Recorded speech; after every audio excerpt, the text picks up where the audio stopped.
Live from our 7 Tasmania studios, your nightly news with Kim Miller begins now.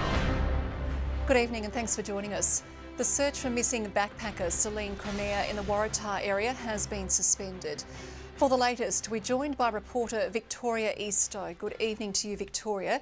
So why have police decided to officially suspend their efforts to locate the Belgian tourist? Kim, they say they've done as much as possible. Crews have spent the past 2 weeks battling treacherous weather conditions in difficult terrain, but there's been no sign of Celine. The 31-year-old was first reported missing on June 26, with her car found abandoned at the Philosopher Falls car park the following day. That discovery then prompted the desperate search, with crews using multiple resources scouring the extremely dense bushland. Medical advice has indicated it would be highly unlikely Celine could have survived the extreme weather conditions. Following a review, the difficult decision to call off the search has now been made. Kim, police say they've been in constant contact with Celine's family and understandably they are devastated. Of course, thank you so much there, Victoria. Well, fire investigators are looking at what caused a house fire at Unum just a few hours ago. Emergency services were called to the property around 3 o'clock. Police say the fire started in the kitchen and is not considered suspicious. The occupants weren't home at the time. Labor and the Liberals are pointing the finger at each other over a lack of new laws being introduced into state parliament. Just 14 bills were introduced this year, with 8 of them passing through both houses. That's in contrast to 42 last year. Both major parties are accusing the other of being responsible for the figures. The height of hypocrisy typically from Labor, they've been playing stunts in our parliament and wasting time there, and then they complain that there's not more legislation. After nearly 10 years in government, they've run out of ideas and they haven't been able to bring any new ideas forward to the parliament, and as a consequence, we really don't have much before us. MPs are due back in parliament at the beginning of next month. Plans to upgrade the Royal Hobart Hospital's pharmacy have gone under the microscope at a hearing of the Public Works Committee. Independent MP John Tucker voicing his frustration the project is only happening now, despite concerns about the pharmacy being raised 18 years ago.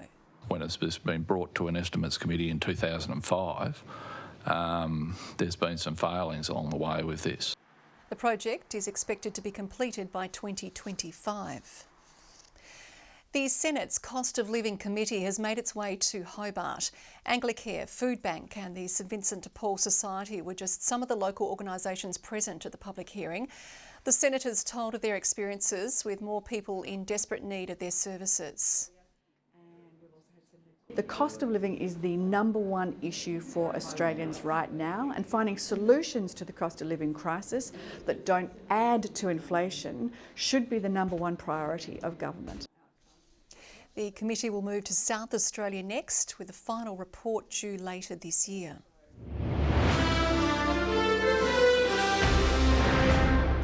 Launceston City Council has closed a second walking track following a landslip above Cataract Gorge last week. Authorities have now also blocked the Trevelyan Steps track after a private retaining wall above the popular stretch failed last week. Engineers have been brought in to complete further assessments on the area. Other walking tracks in the Cataract Gorge are still open.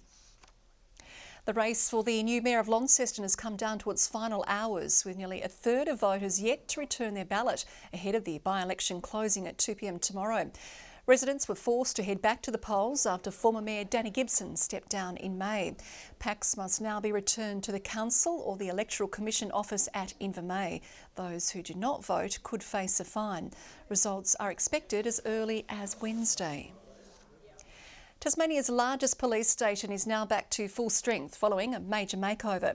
The multi-million-dollar project at Launceston's law enforcement headquarters is aimed at providing a safer, more comfortable experience for staff and the public. It's been the centre of northern Tasmanian law enforcement for close to half a century. And at long last, Launceston's police station has a fresh new look. I don't think we can understate the importance of upgrades like this for the police station and the work that goes in behind the scene. The $7 million project covered a laundry list of works, including the lift, generator and doubling the number of women's toilets. Plus a brand new charge suite, interview areas and office space for staff. They're excited. It has been a challenge over the period of the works. It has been noisy and it has been dusty, but they've showed great resilience and it certainly increases morale when they come to work. Work began more than a year ago, the project made more complex by the need for police to continue using the space and the need to remove decades-old asbestos. It's been loud, it's been dusty, and they have taken it in their stride. The changes necessary to house a growing number of police in Launceston. We've got over 100 police stationed here on site. It's 24/7 police station, and as I say, it's the largest in Tasmania. It's hoped the upgrades will help give the station a new lease on life, now and into the future. So each and every bit does help as we move forward. Annie Green, 7 Tasmanian News. And a Glenorchy Junior turned Carlton champion is the latest name being added to Tasmanian football's Hall of Fame. Simon Wiggins still remembers the spine-tingling feeling of his AFL debut before surviving what was a tumultuous period for the club. He became one of the most popular players at the Blues.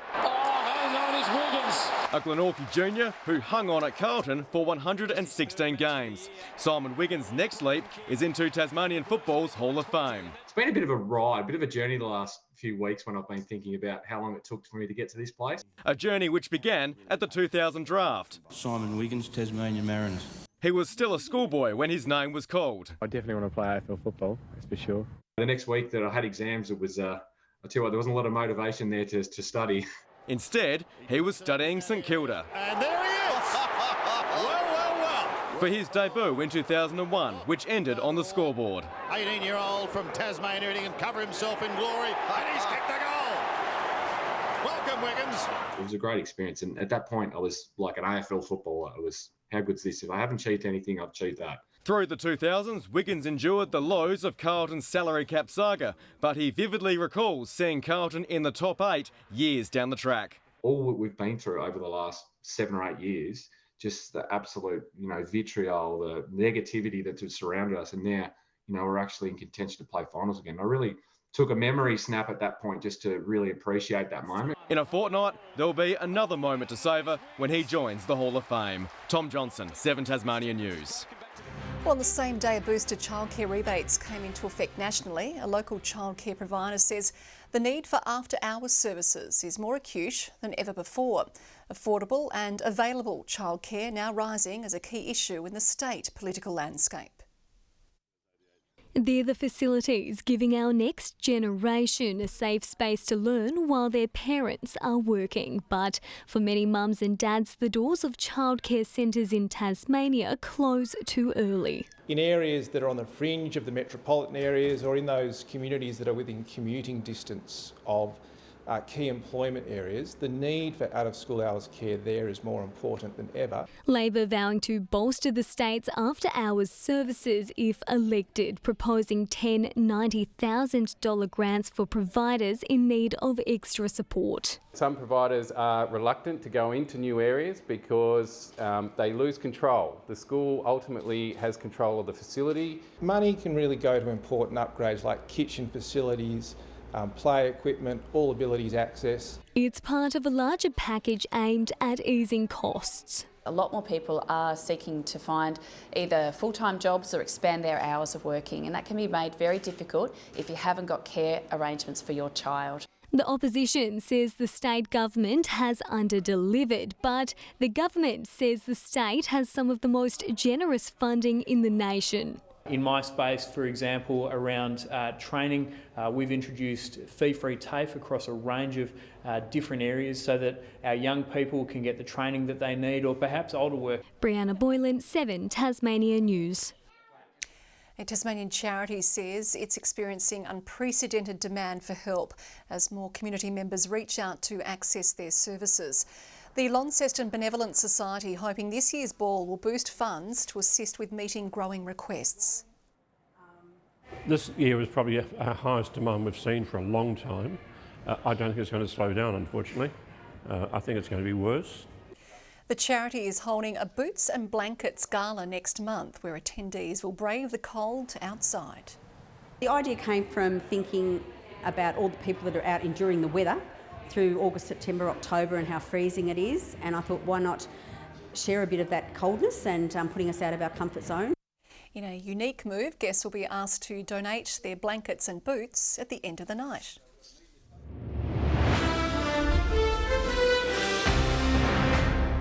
Time now for the Crips TSL Player of the Year votes after round 13.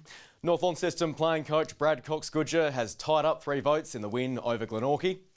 Jamison House stood out on a muddy day at Windsor Park. And Clarence's Kieran Howlett had a blinder against the D's. Sam Siggins remains on top of the ladder board on 13. Tiger Jack Tompkinson is 1 behind, followed by Lockie Clifford and Alex Lee, both on 11. Clarence teenager Jack Callanan has only helped his draft dreams after his role in the Allies' groundbreaking title win in the Under-18 Championships. He was among 7 Tasmanians in the champion squad.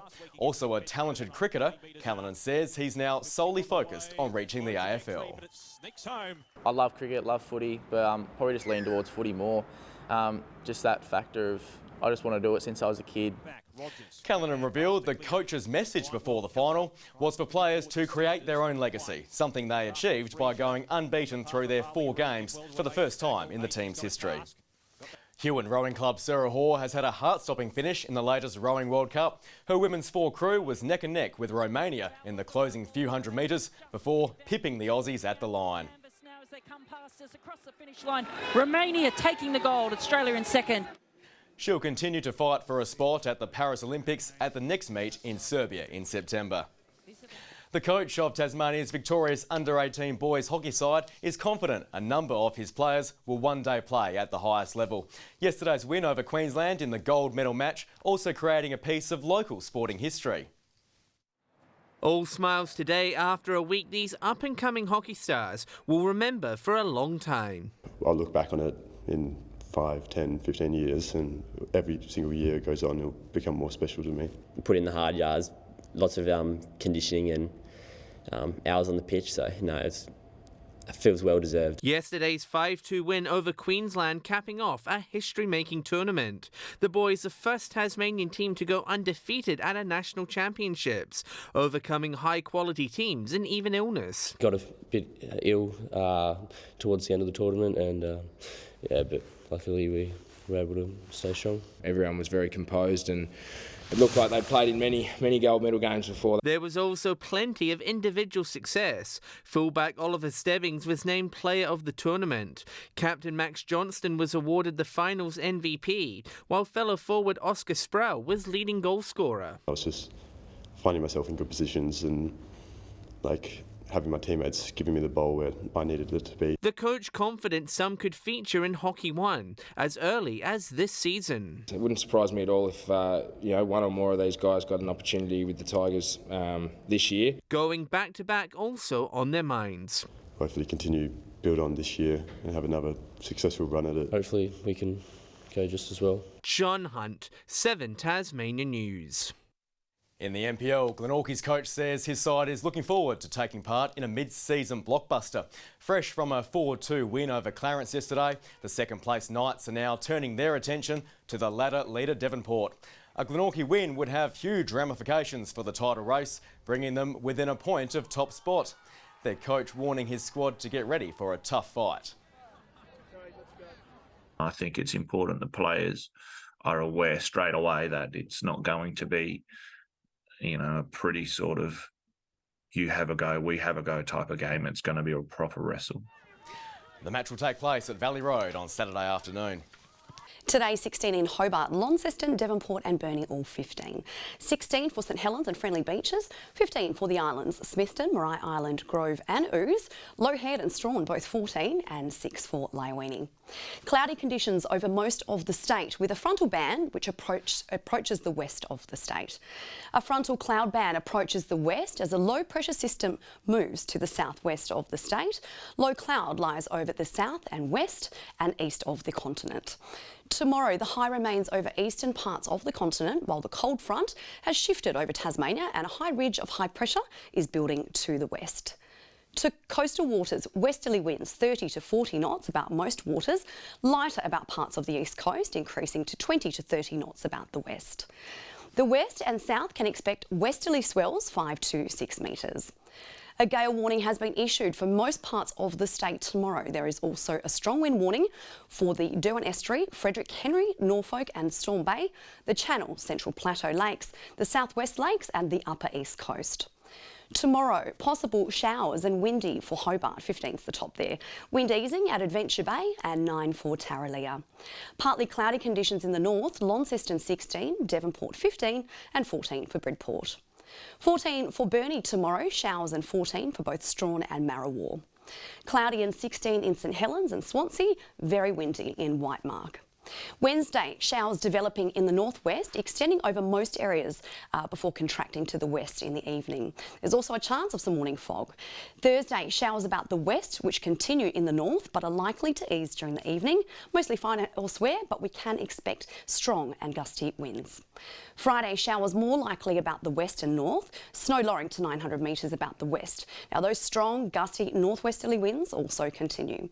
Taking a look at the mainland tomorrow, a shower or two in Perth, sunny in Brisbane and in Sydney.